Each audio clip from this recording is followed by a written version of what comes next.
It was a cold, desolate Saturday afternoon, and the very air in my mother's living room felt like a physical weight, thick with the stale scent of dust, lavender, and a lifetime of accumulated regret. Helen, my mother, was a fixture in her worn-out armchair, her hands a blur of motion as they worked a pair of rusty-looking knitting needles. Her face was a testament to a kind of pure, unadulterated affection that I had never understood. She was making a sweater for my son, Leo, and she held up a small, lumpy swatch of blue wool as if it were a priceless treasure. For his third birthday, she said, her voice soft and full of pride. I think he's going to love it.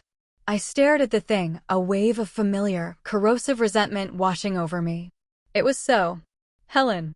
So small, so pointless, so utterly out of place in a world of smart fabrics, designer logos, and a constant, frantic search for the next big thing.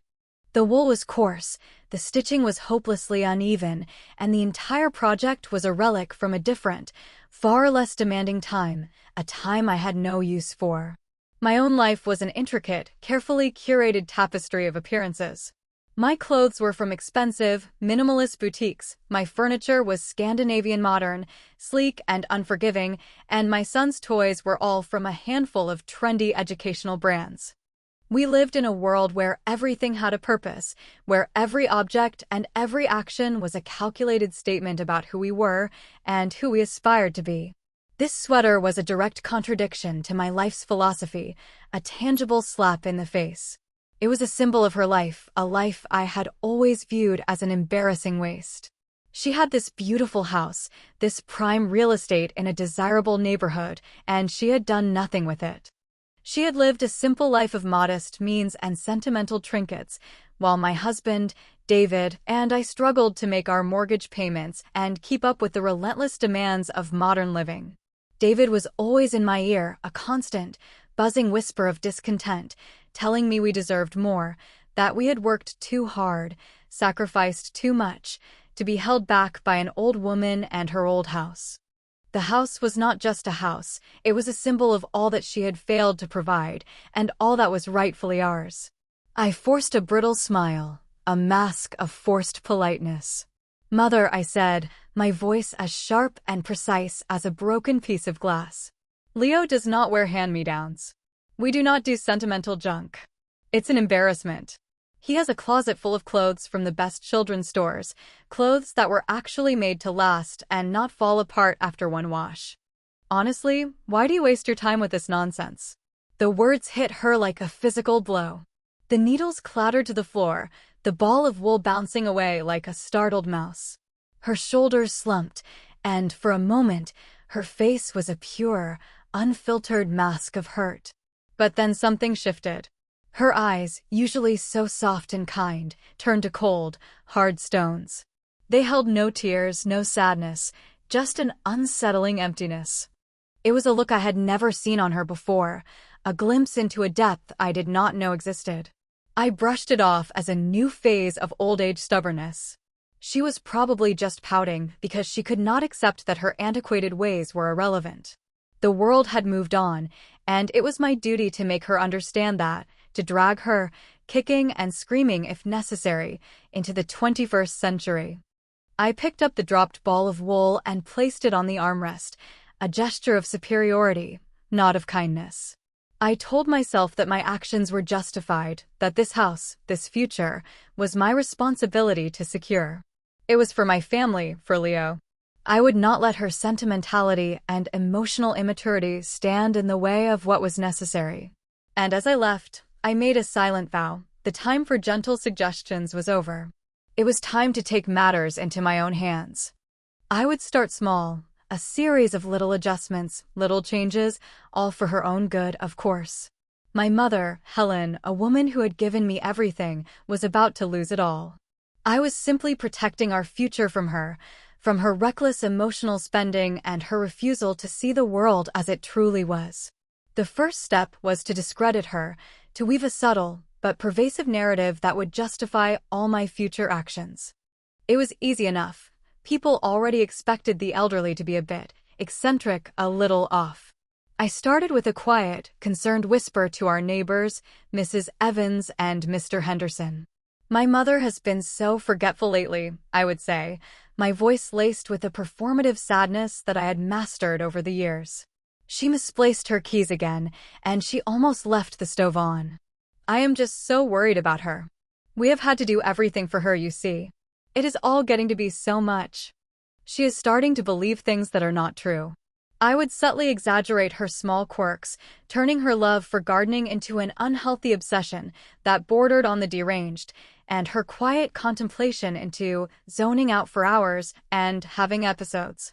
The seeds of doubt were planted, and they took root with an alarming speed. People started looking at her with a mix of pity and concern, the kind of look one reserves for a loved one who is a few steps from being institutionalized. My husband, David, was my biggest ally. He was always in my corner, reinforcing my narrative with a casual cruelty that made him an expert co-conspirator. "She is in a world of her own, Jessica," he would say, stroking my hand. "It is not your fault. You are doing the best you can." He helped me convince Leo that his grandmother was a little funny in the head and that it was better if he did not spend too much time with her. I did not want him picking up her old-fashioned habits or, worse, her outdated, damaging ideas about life. Her influence had to be neutralized. I took down her old photographs from the walls, claiming I was redecorating to brighten up the house, but really, I was erasing her past, her memories, her identity. I disconnected her landline, saying it was too expensive and that she could use my phone to make calls, which, of course, she rarely did. When she questioned me, her voice was fragile, almost a whisper. "Jessica, why are you doing this?" I am not losing my mind." I would sigh dramatically, as if she were a difficult, petulant child. "Mother, do not be absurd. Of course, you are not losing your mind. It is just, we need to make some changes. For your own good. For your safety. You would not want to burn the house down by accident, would you? You would not want to forget where you live? You are imagining things. Everything is fine. You are just feeling tired." I saw the flicker of doubt in her eyes. I could see her trying to hold on to her reality, but my confident, unyielding voice was like a hammer, slowly chipping away at her sense of self, one lie at a time. It was a form of psychological warfare, one that she had no defense against. She stopped arguing. She just sat there, quiet and still, a doll-like figure in the home she had once filled with so much life. This silence, I told myself, was not a sign of defeat. It was a sign that she was finally starting to understand. She was finally seeing things my way. The silence was my victory. But I knew it would not be enough. The final, irreversible step was to take control of her finances. I needed to move the campaign from the psychological to the physical, from gaslighting to total and complete control. With her spirit sufficiently broken and her social life in tatters, the path to financial control was now clear, and I embarked on it with a cold, calculated glee. I approached her with a stack of bank statements and bills, which I had secretly procured, feigning a deep, profound concern. "Mother," I said, my voice dripping with a sickly sweet compassion. "These bills, they are so complicated. The interest rates are astronomical, and you are spending on so many frivolous things. We need to get this sorted out. You cannot be worrying about this at your age. Let me help you. Just sign here, and I will manage everything for you." It was a simple, yet brilliant lie, a masterstroke of manipulation. I would help her with her paperwork and get access to her bank accounts, her pension, her everything. She looked at me, her eyes clouded with an unsettling mix of resignation and exhaustion, but she did not object. She just nodded, her head a slow, ponderous pendulum, and signed the papers with a trembling hand. The money, the house, the future, it was all within my grasp. I started small. A few $100s here, a few hundred there. I justified it as paying myself back for all the sacrifices David and I had made. It was not a theft, it was a debt repayment. I sold off her valuable antiques and told her I had repurposed them for storage. I sold her cherished jewelry, pieces that had been in our family for generations, and told her they had vanished and must be lost. She never argued. She never screamed. She just looked at me with that same unsettling, cold emptiness, which I still interpreted as silent submission. She was a ghost in her own house, and I was the one pulling the strings. I was the one making the important decisions. Her money was not just her money, it was now my project, my responsibility. I was managing her life, saving her from herself, from her own wasteful habits. I was a good daughter. Then, one morning, she approached me, a ghost from the past. Her face was pale, and her hands were trembling. "Jessica," she whispered, her voice barely audible. Could you lend me $50? My lips curled into a silent, triumphant smile. This was it. The final surrender. She was asking for money, my money, for a sum so insignificant it was comical. It was proof that my campaign was a success. She had no money, no power, no autonomy. She was completely dependent on me, the ultimate sign of her submission. My heart swelled with a cold, triumphant satisfaction. I had won. I gave her the $50, a small pittance, a generous gesture from a victor to the vanquished. And as I watched her walk away, a quiet, defeated figure, I knew what I had to do next. The financial maneuvers were not enough. I needed legal, irrefutable ownership of the house, of everything. I needed a final act, a final betrayal that would secure our future once and for all. I had an idea. It was risky, but it would ensure that the house and all its assets would be mine forever, a fortress of my own making. The time had come for the grand gesture, the final act of kindness before the killing blow. I planned a small, intimate dinner party at my mother's house. I invited our closest family friends and my husband's business partners. It was a calculated move, a public display of our reconciliation that would make it impossible for anyone to question my motives later. I spent the entire afternoon at the house, cooking with Mother, talking to her, telling her how sorry I was for being so busy and neglectful. My words were a sweet poison, and she, bless her naive heart, drank it all up. Her eyes, which had been so lifeless for so long, softened, and a familiar, fragile light of hope returned. She looked at me, a tear forming at the corner of her eye. "Thank you, Jessica," she said, her voice trembling. "I have missed you." I embraced her tightly, a masterful performance of a repentant daughter.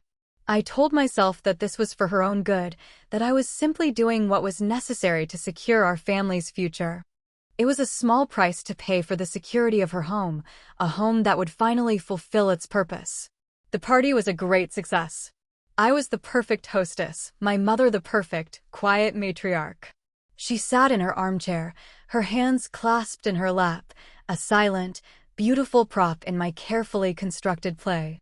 Just before the guests left, David and I pulled Mother aside, a sense of nervous excitement thrumming through my veins.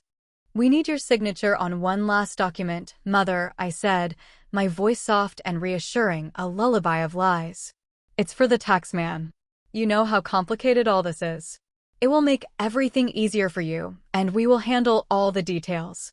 David held the clipboard, and I handed her a pen. She did not even read the document.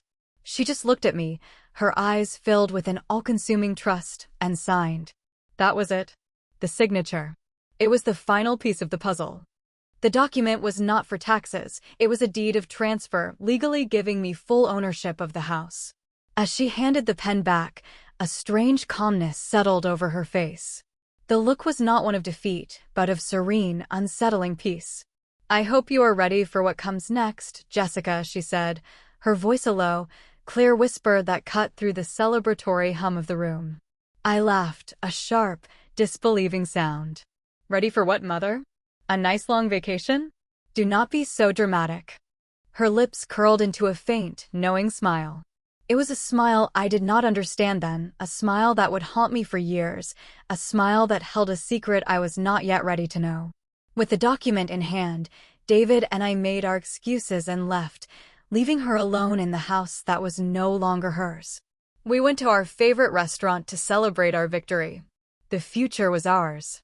I was no longer a daughter struggling to make ends meet. I was a property owner, an heiress. The burden of caring for my mother was over. Her money was my money, her house was my house, and her life was now something I could safely put on the back burner. I felt a rush of satisfaction, an intoxicating sense of power.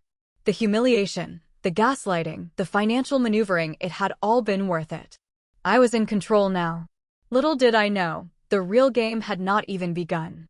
The final act of betrayal was not a signature, but a final, silent, cold goodbye.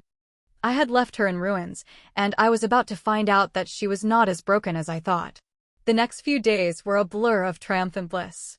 I had the deed to the house, and I was already drawing up plans for a full-scale renovation, envisioning the open-concept kitchen and the sleek, modern living room. I had one. My mother, Helen, was a ghost in her own home, and I was the new owner, the queen of the castle. I would occasionally drop by, a sense of morbid curiosity pulling me there, a need to witness the full scope of my victory. I would find her sitting in the living room, in her worn-out armchair, staring out the window, her gaze fixed on something I could not see, a world that was no longer her own. She barely spoke, barely ate, and barely moved. I told myself that this was the result of the emotional and psychological warfare that I had waged. She was broken, and I was the one who had broken her. I would stand there, in the doorway, a spectator to her despair, a spectator to my own cruel masterpiece. My husband, David, would whisper in my ear, "You are too good to her, Jessica. Let her be. She is just an old woman now." I would agree. There was no point in continuing the fight. The battle was won, the war was over. One afternoon, I came to the house and found her in the same position, her eyes fixed on the empty street outside. I watched her for a few minutes, feeling a surge of pity and a cold sense of triumph. I was a good daughter, I told myself. I had done what was necessary. This was not cruelty, this was pragmatism. This was the way of the world. But then, as I stood there, her eyes moved. They did not move to look at me, but to look at something inside her, something I could not comprehend. The look of utter despair and defeat that had been a constant companion in her eyes was gone, replaced by a cold, hard, unyielding steel. The look was terrifying, a look of a person who has lost everything and has nothing left to lose. I felt a shiver run down my spine, a feeling of unease that I had not felt since the beginning of this sordid affair. I told myself that it was just a new phase of her depression, a new form of silent protest. She was just playing a game, trying to get to me. But I knew better. This was something different. This was not despair, this was resolve. She rose from her chair, her movements slow and deliberate, a predator stalking its prey. She walked to the phone, her hands steady, her movements precise. She picked up the receiver and, with a calm I had never heard from her before, she dialed a number. Her voice was low and even, a hushed whisper that spoke of power and authority, not of an old woman broken by her own daughter. "Yes, I am ready," she said into the receiver. "We can proceed." I watched her, transfixed. A cold knot of fear started to form in my stomach. I wanted to ask her who she was calling, but the words would not come out.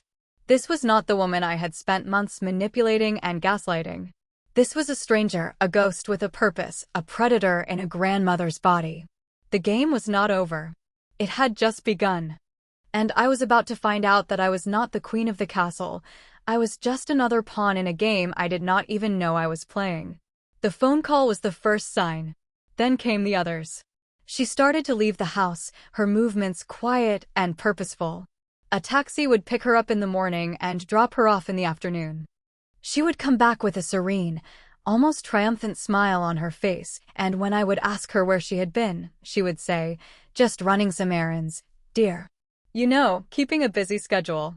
I would dismiss it as her newfound independence, a harmless quirk from an old woman who was finally coming to terms with her fate. But the fear, the cold, gnawing feeling in my stomach, would not go away. I started to notice other things. She would spend hours on her laptop, her face illuminated by the cold glow of the screen. I would ask her what she was doing, and she would say, "Just playing some games, Jessica. You should try it. It's quite entertaining. The mind needs to be sharp, you know." I would laugh and roll my eyes, dismissing her as a harmless fool. But I was not laughing inside. I was starting to suspect that her games were far from harmless. The letters started to arrive. They were from a law firm, a prestigious one with a reputation for winning. I would intercept them, telling her they were junk mail, but a cold sweat would form on my forehead. I would throw them in the trash, but the sight of them would haunt me. Then came the phone calls, a low, constant hum of voices I did not recognize. I would tell her they were telemarketers, but she would just smile, a slow, knowing smile that made my blood run cold. She was not a fool. She was a woman with a plan. She was not an old woman lost in a haze of senility. She was a general, planning her attack, patiently, meticulously, in the silent hours of the night. She was not the victim I had so carefully crafted. She was the one who was in control. The realization hit me like a punch to the gut. All the signs, all the warnings, all the little hints that I had dismissed as a new phase of old age petulance were a part of a larger, more intricate plan. One afternoon, I came to the house and found her in the living room, looking at her old photo albums, an action I had so cruelly mocked. "Look at this, Jessica," she said, her voice filled with a strange, nostalgic warmth. "This is a picture of your father and me on our first anniversary." I looked at the picture, my mind already racing. What was she looking for? What was she trying to find? "You know," she continued, her voice a low, knowing whisper, "your father was such a good man. He always said that no matter what, he would take care of me. Even if it meant leaving everything to a charitable foundation, with the stipulation that the assets must be used to help those who have been victimized by family members." My blood ran cold. "What are you talking about, Mother?" I asked, my voice a strangled whisper. She smiled, a slow, predatory smile. "Nothing, dear. Just rambling. I am an old woman, you see. I do not make any sense. I did not need her to make sense. I needed to act. I needed to stop her. But it was too late."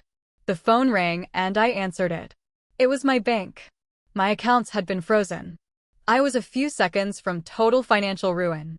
The moment the bank told me my accounts were frozen, my carefully constructed world began to crumble into dust. The call was followed by a visit from a process server who handed me a thick legal document. I was being sued for fraud, embezzlement, and emotional distress. I was in shock. I could not believe that this was happening to me. David, my husband and accomplice, had left me, taking what little money he had hidden away with him. He had gotten an email from an anonymous source, filled with documents, pictures, and a detailed list of all my financial wrongdoings. It was a dossier, a meticulously curated collection of my lies and my deceit. He told me that he would not go to jail for me, that I had ruined his life, and that he was going to take everything from me. My friends, the ones who had laughed at my jokes and complimented my clothes, had all vanished, their silence louder than any accusation. My social life, the intricate tapestry of carefully curated appearances, was in tatters.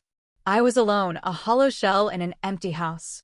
I sat in my empty house, a ghost in my own home, the same way I had made my mother a ghost in hers. A cold, hard knock on the door startled me. I opened it, and there she was. My mother, Helen, stood on the doorstep, dressed in a beautiful silk dress, her hair done in a meticulous bun, a radiant, triumphant smile on her face. She held a small, weathered mahogany box in her hands. "I hope you are not surprised, Jessica," she said, her voice a low, triumphant whisper. "I am here to reveal the last of my secrets." I could not speak. I could only stare at her, my mind reeling. She entered the house and sat on the floor, opening the box with a quiet reverence. Inside, there was a single piece of paper, a document that was not a will, but a letter. The letter was from my father. It was addressed to her. It said that if she was ever in a position of need, she should open a safety deposit box at the bank. It contained a second will, leaving everything, the house, the money, the jewelry, to a charitable foundation in his name, with a single, crucial condition. The assets were to be sold, and the funds used to help those who had been victimized by family members. It was a beautiful, devastatingly brilliant plan, a final act of love and justice from beyond the grave. "You see, Jessica," she said, a tear of pure, unadulterated joy running down her cheek. "I did not need the money. I did not need the house. I had everything I needed. And I knew one day you would need a lesson. A lesson in what it means to be a daughter, a lesson in what it means to be a human being. I have won, Jessica. I have won. She stood up and walked to the door, a woman finally free, her posture regal and triumphant. The last thing I saw was her radiant smile, a smile of a woman who had lost everything and had nothing left to lose. I was left alone in the ruins of my life, a hollow shell of a person, a ghost in my own home. I had taken everything from my mother, and in the end, she had taken everything from me. I had been a fool, and she had been the master strategist. I had tried to destroy her, and in the end, I had only destroyed myself. I was the monster she always said I was. And she, the loving, kind, gentle woman I had tried to break, had been the one to finally break me.